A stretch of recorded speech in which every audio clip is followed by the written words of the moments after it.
Muy buenos días, mi nombre es Stephanie Barreta, estudiante de Ciencia Política, y el día de hoy les voy a hablar acerca de ciertas interrogantes que nos dejó el libro La espiral del silencio de Elizabeth Newman. La primera interrogante sería a través de qué medios o técnicas se mide la opinión pública. Y es que según la hipótesis de la espiral del silencio, el test del tren se da con respecto a la diferencia de disposición de los dos bandos a expresar sus opiniones en público, a mostrar abiertamente sus puntos de vista donde pudieran ser percibidos. Esto funciona si se dan dos supuestos. El primero es que las personas captan intuitivamente el grado relativo de aceptación de las opiniones contrapuestas. Y el segundo es si la gente adapta realmente su conducta a la fuerza o la debilidad aparente de las distintas opciones. Como segunda interrogante serían cuáles son los motivos de imitación. Y es que el aprendizaje y los medios de aislamiento son los motivos según el libro, puesto que las personas observan la conducta ajena, aprenden que existe esta o aquella conducta posible y cuando se presenta la ocasión la ponen en práctica ellos mismos. Nuestro interés por definir el papel desempeñado por el miedo al aislamiento presenta una complicación. Si llamamos imitación a la repetición de alguien, de que otra persona haya hecho o dicho, puede verse a muy distintas razones. Y es que puede deberse al miedo y al aislamiento, pero también puede reflejar el deseo de aumentar la provisión de conocimientos. Especialmente en una civilización democrática que identifica la mayoría numérica con el mejor criterio. Como otra interrogante tenemos por qué se plantea que la opinión pública produce integración. Y es que la opinión pública es el resultado de la interacción entre los individuos y su entorno, ya sea social.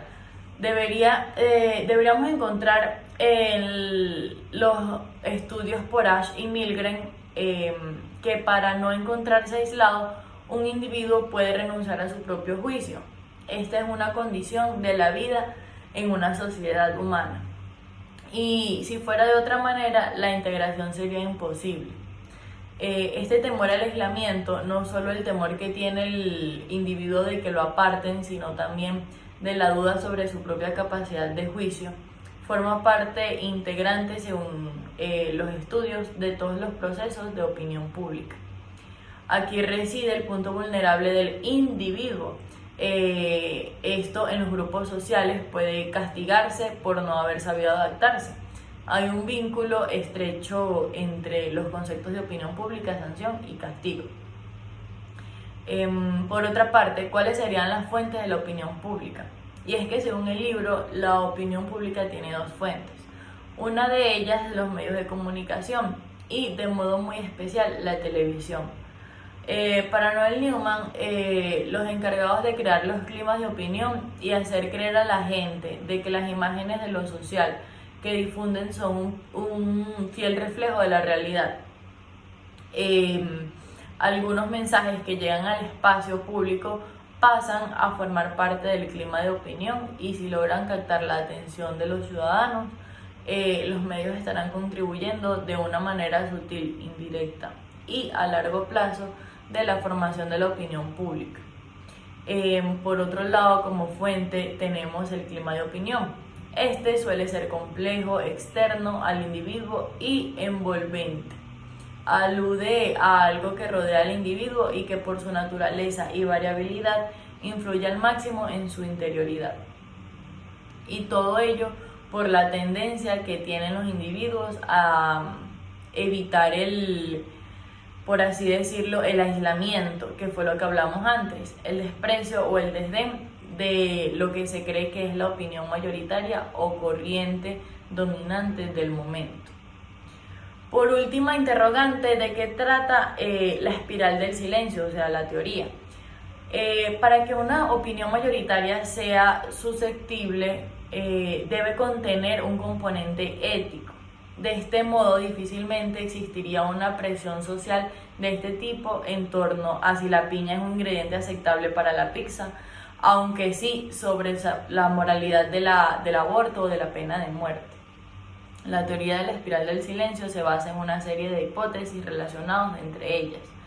Y es que, por ejemplo, la mayoría de las personas tenemos el aislamiento social, o en consecuencia observamos el comportamiento de otras para identificar qué opiniones y conductas son socialmente aceptables. Así como también el aislamiento o rechazo social a opiniones impopulares se manifiesta en gestos como girar la cara o mantener el silencio. Y es que las personas solemos ocultar nuestros puntos de vista cuando tenemos la expectativa de que recibiremos este tipo de respuestas. Quienes mantienen opiniones mayoritarias las expresa públicamente sin miedo, así como también se basa en que la espiral del silencio se desencadena por la expresión repetida de la opinión mayoritaria y la ocultación de las minoritarias. Este proceso sucede en torno a temas controvertidos, no cuando existe consenso. Y es que el número de personas que defienden una opinión no siempre es relevante. Muchísimas gracias.